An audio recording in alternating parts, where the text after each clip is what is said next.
Breaking news out of the United States District Court for the District of New Jersey involving the major Second Amendment challenges to the so-called sensitive places laws in New Jersey. We talked about a letter that was written to the federal judge there by the state of New Jersey and the defendants, and I pointed out to you that I thought this was going to hugely backfire on the state of New Jersey when that letter was written. And boy, has my prediction turned out to be true. Stay tuned. This is going to put a smile on your face.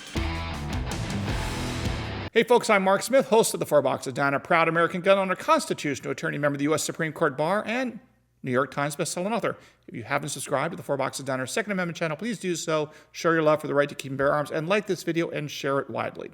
Okay, folks, major news, and very good news.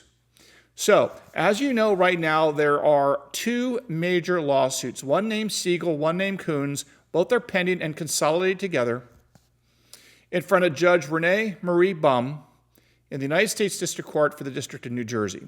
These cases, for all intents and purposes, challenge the so-called sensitive places laws that were enacted after Nysurpa versus Broom was decided by the Supreme Court. The state of New Jersey went out there and tried to declare basically the state of New Jersey a sensitive place in various ways. We've gone over the details before. And then, as you recall what happened, there was a submission of a whole bunch of papers by the parties. We've gone over quite a bit of it already. And then, guess what happened?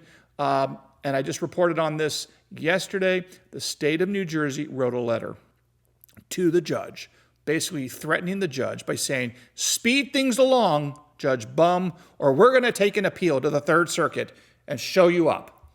And I point out to you that although I thought the letter was perfectly legal, wasn't corrupt, wasn't anything like that, but I pointed out that I thought that writing this letter as a longtime professional trial lawyer and litigator, I thought this was a strategic mistake by New Jersey. I just said, this doesn't seem right. This is not the right move in my professional opinion.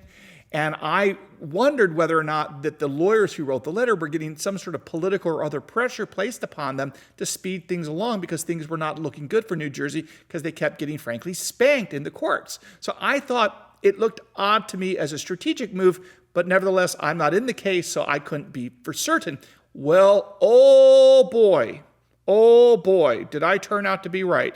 Because that letter that New Jersey wrote prompted a response that I now have just gotten, literally hot off the presses, from Judge Bumb herself, who entered what's known as a text order. Just means she put the order in the docket. She's not going to issue a standalone order for you legal geeks out there.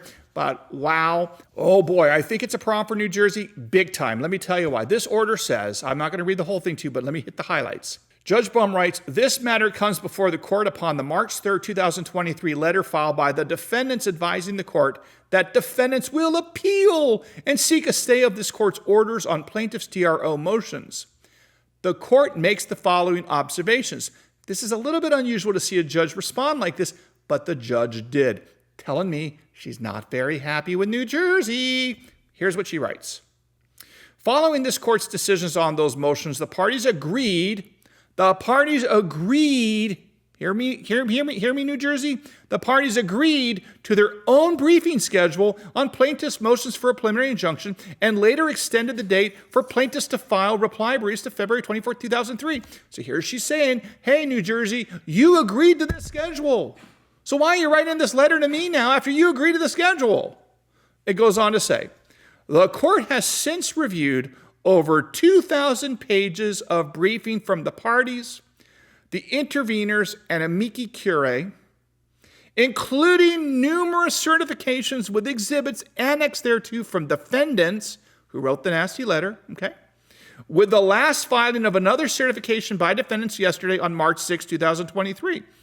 Referencing the defendants, as of course the defendants, the New Jersey, are the ones that wrote the letter that I thought was problematic, and obviously it is. Let me carry on what Judge Bumb writes. So she puts it into context, points out, you gave me a lot of work to do. I'm doing my work with speed. Then she continues on. Given the parties' agreement, she hammers home the fact that New Jersey already agreed to the schedule. Given the parties' agreement on the briefing schedule, consent for time extensions, New Jersey consented to time extensions, delaying it further, and conduct, which is behavior, the parties led this court to conclude that they had agreed that good cause existed to extend the duration of the TROs throughout the preliminary injunction phase of the litigation. Now, that's what she's saying. She's saying the acts of New Jersey, the conduct of New Jersey, taught her and caused her to rely that the TRO was going to be extended until she made a decision on the preliminary injunctions. And this, to me, is bad news for New Jersey, what she then writes. So this is what she writes about New Jersey. Quote, defendants have now seemed to alter the course they agreed to with plaintiffs and represented to the court, period, close quote. You see what she's saying? She's saying that you, New Jersey, have altered your course and statements and positions that seems inconsistent with what you agreed to with the plaintiff's lawyers that are the pro-Second Amendment lawyers and what you represented to me, Judge Bumb, as the court, right? So she's basically saying, wait, you seem to be going back on what you told me previously. I'm not very happy with that. That's what she's saying. But then she goes on to say that she's going to schedule an oral argument on the plaintiff's motion for preliminary injunction on March 17th, 2023 at 10 a.m. Here's the killer line of the whole thing today, folks. Ready for this? This is killer. Terrible news for New Jersey and their lawyers as I see it. Ready for this?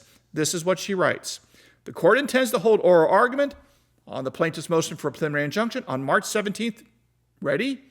Quote, to address several issues that defendants, that's New Jersey and the New Jersey defendants, to address several issues that defendants did not sufficiently address in their briefs. Period, close quote. That's what Judge Bumb wrote. I didn't write that. This is what she wrote. She wants to address several issues that defendants did not sufficiently address in their briefs. Very, very, very bad news for New Jersey. This is a terrible sign. If I were a lawyer on behalf of New Jersey, I would be thinking like, I'm going to have a very bad day when I go before Judge Bumb on the oral argument for the motion for preliminary injunction to basically enjoin the state from enforcing those so-called sensitive places laws.